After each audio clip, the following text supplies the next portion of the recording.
صلو علی الحبیب صلی اللہ تعالی علی محمد۔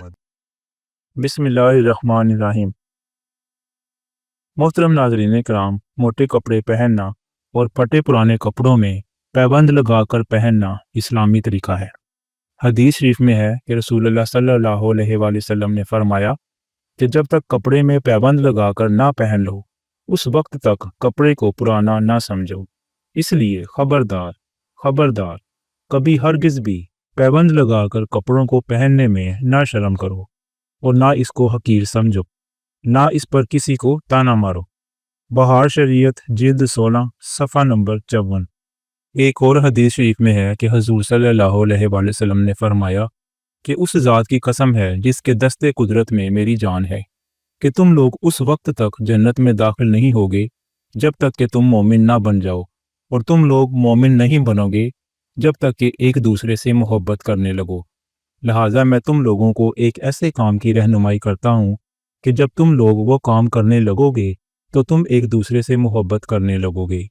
وہ کام یہ ہے کہ تم لوگ آپس میں سلام کا چرچا کرو۔ ابو داؤد جلد 2 صفحہ 359 مجتبی۔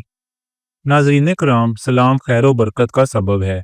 حضور صلی اللہ علیہ وآلہ وسلم نے اپنے خادم حضرت انس رضی اللہ عنہ سے فرمایا کہ اے پیارے بیٹے، جب تو گھر میں داخل ہوا کرے تو گھر والوں کو سلام کر، کیونکہ تیرا سلام تیرے اور تیرے گھر والوں کے لیے برکت کا سبب ہوگا۔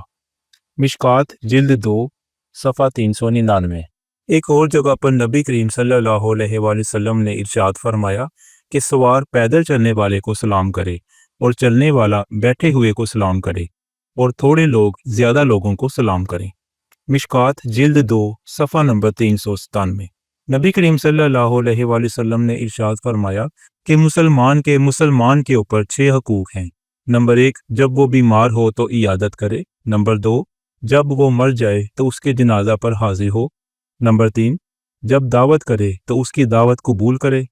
نمبر 4، جب وہ ملاقات کرے تو اس کو سلام کرے۔ نمبر 5، جب وہ چھینکے تو یرحمک اللہ کہہ کر اس کی چھینک کا جواب دے۔ نمبر 6، اس کی غیر حاضری اور اس کی موجودگی دونوں صورتوں میں اس کی خیر خواہی کرے۔ مشکات شریف جلد 2 صفحہ نمبر 397۔ مصافحہ کا ایک طریقہ وہ ہے جو بخاری شریف میں حضرت عبداللہ بن مسعود رضی اللہ عنہ سے مروی ہے کہ حضور صلی اللہ علیہ وآلہ وسلم کا مبارک ہاتھ ان کے دونوں ہاتھوں کے درمیان میں تھا، یعنی ہر ایک کا ہاتھ دوسرے کے دونوں ہاتھوں کے درمیان میں ہو۔